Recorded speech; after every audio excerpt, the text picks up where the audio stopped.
नमस्कार दोस्तों, मैं विक्की रत्नानी। आज बहुत दिनों बाद लाइव आने का मौका मिला। बहुत सारे मित्र बार बार पूछ रहे थे कि भाई लाइव नहीं आते आजकल दोस्त, तो उन सब दोस्तों के लिए मुझे लाइव आना पड़ा। कैसे हैं दोस्त आप सब? आज हम बात करेंगे लॉकडाउन 3.0, शराबबंदी और छत्तीसगढ़ की शराब चालू करने के लिए जो भूपेश बघेल जी को बार बार बोला जा रहा है कि भूपेश सरकार को ऐसा नहीं करना चाहिए था। आज हम इस विषय में बात करेंगे। क्या भूपेश सरकार का फैसला सही है कि शराबबंदी होनी चाहिए थी या शराब चालू होनी चाहिए थी? मेरा भी मानना है दोस्तों, शराबबंदी होनी चाहिए थी, दारू दुकानें बंद होनी चाहिए थी। मेरा भी मानना है।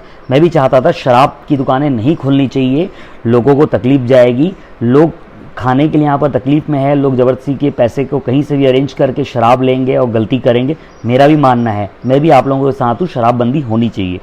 लेकिन आपको पता है कि ऐसे समय पर सरकार को क्यों फैसला लेना पड़ा कि शराब दुकानें चालू करो? कोरोना के टाइम पर राज्य सरकारों को ऊपर से पैसे बराबर नहीं मिल रहे हैं, मोदी गवर्नमेंट पैसा बराबर नहीं दे रही है, इसलिए उनको सुझाव दिया गया कि आप जाके दारू बेचिए। आप दारू बेचेंगे, उससे राजस्व वसूली होगी, राजस्व वसूली होगी तो आपके राज्यों में जो शिक्षा कर्मी हैं, जो मेडिकल कर्मी हैं, जो भी दवाइयाँ हैं, जो भी चीज़ें हैं, जो भी शासकीय कर्मचारी हैं, सबको आप सैलरी बांट पाएंगे। सबकी सैलरी हम इस समय नहीं दे सकते। आप जाइए, आप शराब बेचिए, ऊपर से सुझाव मिला है। ये है एक्चुअल सच्चाई का कारण। भूपेश बघेल अकेला पूरे देश में इकलौता इंसान नहीं है जो छत्तीसगढ़ सरकार ने शराब लागू की है। पूरे देश में शराब लागू हुई है और सेंट्रल गवर्नमेंट ने ये चीज प्रेस कॉन्फ्रेंस करके क्लियर किया है। ये आपको पता है कि मोदी गवर्नमेंट ने इसके बारे में बात क्यों नहीं की? लॉकडाउन 3.0 में क्यों नहीं है? क्यों? ये सब की सच्चाई क्या है? कभी आपने जानने की कोशिश की? नहीं जानने की, इसलिए आप पूरे देश आज सिर्फ मोदी मोदी करता है और उसकी सच्चाई को पहचानने की कोशिश नहीं करता। किस मुंह से वो फेस करते कि 3.0 अनाउंस करना है, इसलिए उन्होंने एक छोटी सी प्रेस कॉन्फ्रेंस कर दी कि पब्लिक को वो भी नहीं देख सकते। पब्लिक भी बोलेगी यार ये तो हर बार बेवकूफ़ बनाने वाली बात हो गई, इसलिए वो 3.0 में नहीं आए। सेकेंड चीज, आपको मालूम है कल जो पुष्प वर्षा हुई थी पूरे देश में डॉक्टरों के ऊपर। एक तरफ डॉक्टर ने कल एक दैनिक भास्कर की एक रिपोर्ट आई थी, मैंने पढ़ा था, ये आपकी रोहतक मेडिकल कॉलेज, वहाँ पर रिपोर्ट आई थी कि डॉक्टरों ने दिल्ली की एक रिपोर्ट आई थी। टोटल मिला के करीब 118 डॉक्टर कोरोना पॉजिटिव पाए गए हैं। इन सब सच्चाई को छुपाने के लिए फूल वर्षा की गई, इन सब सच्चाई को छुपाने के लिए सब चीजें समझाई गई है। ये बेवकूफ़ी भरे वो स्टंट हैं। इस समय सेना को इस ओर नहीं जाना चाहिए था। मोदी गवर्नमेंट जी आप क्या करवा रहे हैं? ये सब चीजें आप खुद अनाउंस नहीं कर रहे। पहला टास्क आपने दे दिया, थाली बजाइए।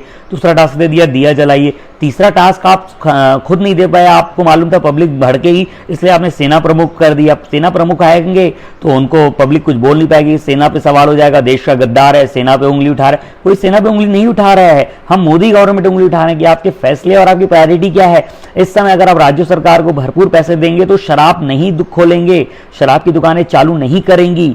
अगर आपने पैसे नहीं दिए तभी उनको शराब की दुकानें खोलनी पड़ रही, मजबूरी है। राज्य सरकारें कैसे अपना खर्चा चलाएंगी इस समय? इतने लाखों प्रवासी इधर से उधर जा रहे हैं। यही प्रवासियों को, यही मजदूरों को आप सही समय पर, जब देश में 500 भी नहीं थे कोरोना, उस समय लॉकडाउन आपने किया था। लॉकडाउन करने से पहले अगर मजदूरों को सही जगह पहुंचा देते तो राज्य सरकारों को इतना पैसा उनके पीछे खर्चा नहीं उठाना पड़ता। आप देख लीजिए यूपी के कुछ शौचालय में मजदूर रह रहे हैं, शौचालय में खाना खा रहे हैं, तो कहां से पैसे आएंगे? आप इस समय 20,000 करोड़ रुपए का सेंट्रल विस्टा प्रोजेक्ट में बिजी हैं। राष्ट्रपति भवन को रिनोवेशन और लग्जरियस बनाने की कोशिश कर रहे हैं। अभी आपका कॉन्सेप्ट क्या है? पब्लिक आपके लिए प्रायोरिटी है, राष्ट्रपति भवन आपका प्रायोरिटी है। इस समय में आप अपने लिए पर्सनल प्राइवेट प्लेन खरीद रहे हैं, लग्जरी प्लेन 8,500 करोड़ रुपए का, वो आपकी प्रायोरिटी लिस्ट है। 1,10,000 करोड़ का बुलेट ट्रेन के लिए फंड रिलीज करें, वो आपकी प्रायोरिटी लिस्ट है। मोदी जी थोड़ा सा जागिए। इन लोगों ने आपको वोट दिया, सिर्फ मोदी भक्तों ने आपको वोट नहीं किया है, पूरे देश ने आपको वोट दिया है। पूरे देश की दुकानदारियां बंद है, सारे व्यापारी घर पे बैठे हैं, परेशान है, कपड़े की दुकानें बंद है। मतलब क्या समझना चाहते हैं आप, क्या करवाना चाहते हैं? एक हमारे दोस्त ने लिखा, it will lead to disaster. इस बात का मैं भी समर्थन करता हूं आपका विक्की भाई जी। ये वक्त डिफेंस को नहीं आना चाहिए था, भाई मैं भी आपके साथ ही हूँ दोस्त, मैं भी नहीं चाहता था इस समय शराब की दुकानें खुलनी चाहिए थी और रायपुर को रेड जोन देना चाहिए था। मैं भी इस चीज़ के खिलाफ हूँ। हमारे छत्तीसगढ़ गवर्नमेंट ने कोशिश पूरी की, पूरी ताकत लगाई कि रेड जोन से निकाल के आप आम व्यापारियों को, पब्लिक को तकलीफ़ों से दूर किया जाए, लेकिन सेंट्रल गवर्नमेंट ने परमिशन नहीं दी। और दुर्भाग्य से अभी रिसेंटली 14 पेशेंट और आ गए छत्तीसगढ़ में कल, तो रेड जोन से नहीं हटा पाए हैं हम उसको, इसलिए छत्तीसगढ़ में दुकानें अभी भी बंद है। तो इसका आप कुछ नहीं कर सकते, ये सब सेंट्रल से अपॉइंटेड है।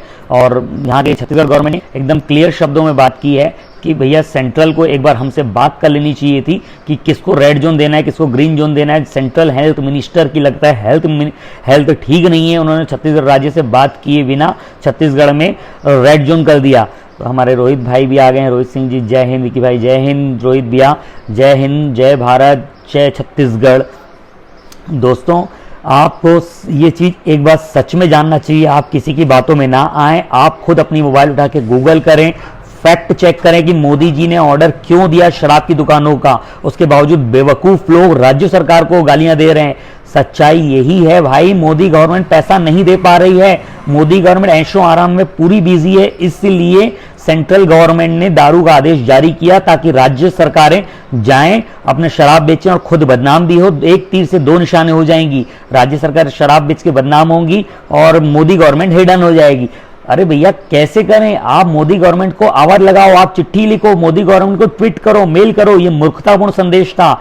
आपको मुझे समझना चाहिए कि मोदी गवर्नमेंट को याद है, मोदी गवर्नमेंट ने शराब का आदेश क्यों दिया। यह आदेश दे सकती थी कि जाइए आप अपने राज्य में आप दुकान खोल दी। उस दिन नींद से उठी, रात को 10 बजे आदेश, रात के 12 बजे आदेश जारी कर दिया, कल से आप दुकानें खोली। ये सब मूर्खतापूर्ण संदेश हैं, आप सबको समझने की जरूरत है दोस्तों। मूर्खतापूर्ण संदेशों की निशानी हो गई है। आज सोनिया गांधी जी ने एक प्रेस कॉन्फ्रेंस करके अनाउंस कर दिया पूरे राज्यों में, पूरे देशों में जो भी मजदूर इधर से उधर जाएंगे उसका ऐसा कांग्रेस सरकार देगी। क्या कांग्रेस अभी केंद्र की सरकार है? कांग्रेस सरकार है अभी मोदी गवर्नमेंट की जगह पर। हमारे प्रधानमंत्री राहुल गांधी, सोनिया गांधी जी हैं या प्रियंका गांधी जी, फिर वो क्यों पैसा दें? लेकिन उन्होंने पूरा का पूरा पैसा देने का अनाउंसमेंट कर दिया। क्या मोदी गवर्नमेंट की इतनी हैसियत नहीं बची कि वो सेंट्रल गवर्नमेंट को, अब सेंट्रल गवर्नमेंट इतना पैसा नहीं बचा उसके पास कि वो आम पब्लिक के मजदूरों को जो फंसा के बैठी इधर से उधर उनका पैसा दे पाए? तो आज कांग्रेस सरकार को पैसा देना पड़ रहा है। थोड़ा सा दोस्तों अकल का इस्तेमाल कीजिए, देश की हालत बहुत खतरनाक है, बहुत ही ज्यादा खतरनाक है, आगे और खतरनाक होनी है। अभी तो कुछ भी आपने देखा नहीं, कोरोना तो अभी शुरू हुआ है। जिस दिन कोरोना का आप कहर देखना चाहते हैं तो 50 लाख 1 करोड़ रुपए केसेस आपको इंडिया में देखने को मिलेंगे। आप इंतजार करिए, शराब के कारण जो मोदी गवर्नमेंट का सेंट्रल का आदेश है ना, शराब बेचा जाए तो ये इसके कारण करोड़ों केस बढ़ेंगे, घटेंगे नहीं। लोग अपने घर में परेशान करेंगे, जबरदस्ती मारपीट करेंगे। क्या मोदी गवर्नमेंट को अपने जो महिलाएं, बहनें, हमारी माताएं, दीदी बहनें सब घर में बैठी हुई हैं, जेंट्स फरमाइश करते हैं ये बना के दो, वो बना के दो, शराब तो और की जाएगी, तो चार आजू बाजू दोस्त आएंगे, दूसरे घर में जाके शराब पियेंगे। क्या मोदी गवर्नमेंट को सब समझ में नहीं आती? और सिर्फ चाय बेचते थे तो ये सब क्या था? फिर चाय से शराब में कब से आ गए? शराब का आदेश क्यों दे दिया उन्होंने आदेश दिया तभी सारी राज्य सरकारें आदेश को पालन कर रही है। आपको अगर कोई गिफ्ट मिल जाए तो आप मना नहीं करोगे। एक हमारे मित्र ने लिखा है, विक्की भैया, बट सेंट्रल गवर्नमेंट असर ऐसा चाह रही है और स्टेट गवर्नमेंट अपने खुद के डिसीजन ले सकती है। ओवरऑल स्टेट को तो ये बैन रखना चाहिए था। भाई वही तो नीतीश यादव जी, मैं आपको वही बोलना चाहता हूँ, वही आपको क्लियर करना चाहता हूँ। सेंट्रल गवर्नमेंट से स्टेट गवर्नमेंट को फंड नहीं मिल रहे हैं, इसलिए सेंट्रल गवर्नमेंट ने आदेश जारी किया। उन्होंने एक सुझाव दिया है, आप राज्यों में शराब को ऑनलाइन बिक्री कीजिए, ऑफलाइन बिक्री कीजिए, उससे आपकी रेवेन्यू जनरेट होगी, उससे जाके आप अपने खर्चे पूरे कीजिए। सेंट्रल गवर्नमेंट अभी इस समय में इतना पैसा नहीं दे सकती। सेंट्रल गवर्नमेंट का पैसा अभी राष्ट्रपति भवन रेनोवेशन में बिजी है। सेंट्रल गवर्नमेंट का पैसा अभी प्लेन खरीद के लग्जरियस बनाने में बिजी है। सेंट्रल गवर्नमेंट का पैसा 1,10,000 करोड़ रुपए बुलेट ट्रेन में बिजी है। 76 अरब रुपए जो अमेरिका से रिसेंटली हमें अभी मदद मिली है, वो हम इन चीजों में खर्चा कर सकते हैं। कहीं और राज्यों की सरकारें तोड़ी बनाई जा सकती है, उसमें पैसा लगेगा। तो मोदी गवर्नमेंट की ये प्रायोरिटीज है, मोदी गवर्नमेंट की आप प्रायोरिटी नहीं हो। आप मोदी करते हैं दोस्तों, आप प्रायोरिटी नहीं हो। प्रायोरिटी होते तो ये आदेश जारी नहीं होता। अभी भी अगर आप नहीं समझोगे दोस्तों तो खेल खत्म हो जाएगा। आप मान लीजिए कि अभी हमारे सरकार की कोई तैयारियां नहीं है, अभी तो जांच रोकने के भी आदेश आगे आने वाले हैं कि आपको सच्चाई दिखनी बाकी है। हमारे रोहित भैया लिख रहे हैं मजदूरों को राज्यों में वापस लाने के लिए और से अधिक प्रयास किए जाएं। बिल्कुल मैं इस चीज़ में आपका साथ हूँ भैया कि ये चीज़ तो लॉकडाउन 1.0 से पहले ही क्लियर कर देना चाहिए थे जिन मजदूरों को जहाँ फंसा हुआ है। आज एक मेरे एक मित्र ने फ़ोन किया, एमपी में फंसा हुआ था, वो एक कारखाने में काम करता है। वहाँ पर एक कारखाना है, करीब करीब मेरे ख्याल से 5000 फीट का वो कारखाना है। 5000 फीट के कारखाने में उसके यहाँ करीब करीब 250 लोग काम करते हैं। 250 में से 140 लोगों को 5000 फीट की जगह में रुके हुए। अगर एक भी आदमी प्रभावित हुआ तो 250 लोगों में से 140 लोग एक साथ कोरोना में पेशेंट होंगे। इसकी गलती किसकी रहेगी? मोदी की लापरवाही, जो अचानक 4 घंटे में लॉकडाउन डिसीजन हुआ, कि शिवराज सिंह चौहान जो उनको सही जगह पर राज्यों में भेज नहीं पाए, कि पब्लिक की कि वो मोदी जी को वोट दिए। गलती आप किसकी मानेंगे? दोस्तों ये चीज के बारे में आप सबको एक बार जागना चाहिए कि ये गलती केंद्र की मानी जाती है। अगर वो 4 घंटा पहले अनाउंस नहीं करते लॉकडाउन का, 4 दिन का समय दे दिए होते, हर आदमी इधर से उधर चला गया होता, तो ये आज स्थिति नहीं होगी। अभी अब मजदूर आपके, अगर सपोज हमारे छत्तीसगढ़ राज्य में कहीं से बाहर से 50,000 मजदूर आते हैं, 1 लाख मजदूर आते हैं, तो हमारे देश में कोरोना का, हमारे स्टेट में कोरोना का संकट बढ़ेगा। इसी तरीके से छत्तीसगढ़ से अगर कहीं और किसी राज्यों में जाते हैं, महाराष्ट्र जाते हैं, एमपी जाते हैं, तो कहीं ना कहीं वहां भी कोरोना बढ़ेगा। ये सब लापरवाहियां हैं, ये सब काम टाले गए हैं। अगर मोदी गवर्नमेंट अगर बराबर इस समय का डिसीजन लेती तो ये सब नहीं होता। मोदी सरकार अगर राज्यों को बराबर पैसा देती तो शराब लागू नहीं होता। ये आप मानिए। अगर आज आप सच्चाई को नहीं देखना चाहते हैं, आज भी बोलेंगे नहीं नहीं भैया, देश भले कटोरा पकड़ ले, देश बर्बाद हो जाए, देश बर्बाद हो जाए, लेकिन मोदी जी बहुत अच्छे हैं। मोदी जी से अच्छा कोई नहीं। आज पूरा देश मोदी मोदी कर रहा है। अरे मोदी मोदी कर रहा है तभी आप देश भुगत रहा है। शराब क्यों लागू की गई? राज्यों को पैसा नहीं दिया जा रहा है। शराब बेच के कमाने के लिए बोला गया है, उनको सुझाव दिया गया है, आप शराब बेच के पैसा इकट्ठा कीजिए और अपने राज्य चलाइए। आप समझने को तैयार नहीं है तो ये आपकी प्रॉब्लम है, हमारी नहीं। हमारे श्याम रावलानी भाई भी वॉच कर रहे हैं, मैं उनको भी धन्यवाद देता हूं, आप वॉच किए। मैं आपको मैसेज करने वाला था कि श्याम भाई आप आइए, आप वॉच कीजिएगा मुझे, क्योंकि आपने कम से कम 7 बार अपील की भैया आप नहीं आए हैं, इसलिए मैं आपका रेस्ट करना चाह रहा था, लेकिन अभी मैं किसी कारण से बिजी हो गया था, तो रिप्लाई नहीं कर पाया। आयुष भैया, आयुष किंगदानी जी वेलकम। रोहित भाई, धर्म भाई, वाला डम्पी भाई कैसे हो? हमारे सभी भाई, अमित छाबड़ा जी वॉचिंग मी, थैंक यू भाई। दीपक पहुजा जी आपका भी धन्यवाद। नीतीश यादव जी आपका भी धन्यवाद। विशाल केशवानी जी भैया आपका भी भैया बहुत बहुत धन्यवाद। अंकित सेतपाल जी थैंक यू आपका भी। शूटर देवासर जी इनका भी धन्यवाद। पंकज रत्नानी, मेरे छोटे रत्नानी जी कैसे हैं आप? और भी राजा गर्ग, राजा भाई कैसे हैं? Aryan Rao thank you. प्रतीक नारा जी आपका भी थैंक यू। रवि पोपरानी जी भाई आपका भी थैंक यू, आप सबने वॉच कर रहे हैं। रिया पानी आपका भाई बहुत बहुत धन्यवाद। विमलेश मिश्रा भैया थैंक यू। राहुल लेखवानी जी आपका भी थैंक यू भाई, आप सबका थैंक यू कि आप देख रहे हैं। और विनोद होतवानी जी भी हमसे जुड़े हैं, आपका भी धन्यवाद।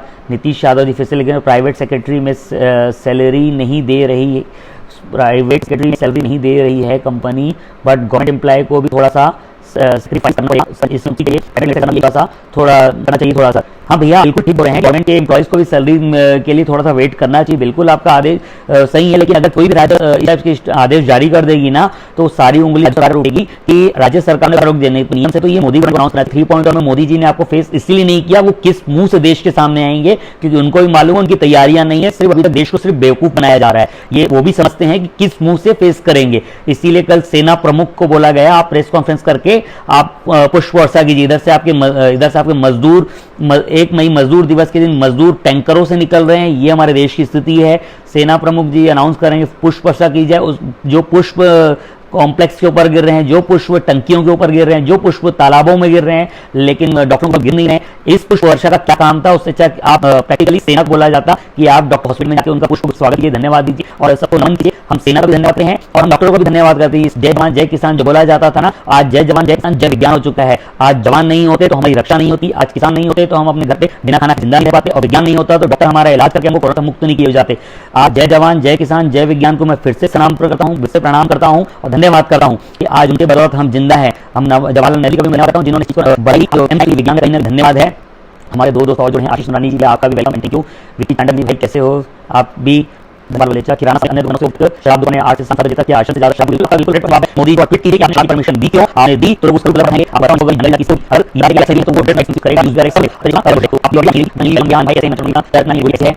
और एक अपनी नेट है यहाँ पर अभी पूरा घर पे है, रेड बड़ा इस्तेमाल हो रहा है। रविंद्र जी आपका भी वेलकम, बहुत सारे लोगों ने आज ज्वाइन किया, आपका धन्यवाद, थैंक्स सर। फिर से लाइव आइएगा सर जी, मैं 100% बिल्कुल आऊंगा भाई, आपके साथ रहूंगा हमेशा मैं। आप जब भी कोई चाहते हैं किसे आप सुनना चाहते हैं तो कृपया करके आप मैसेज करिए, मैं बताऊंगा और भी उस मुद्दे की कोशिश करूंगा। मैं फिर से एक बार छत्तीसगढ़ सरकार की तरफ से शराबबंदी का बिल्कुल विरोध करता हूँ कि ऐसा नहीं होना चाहिए था।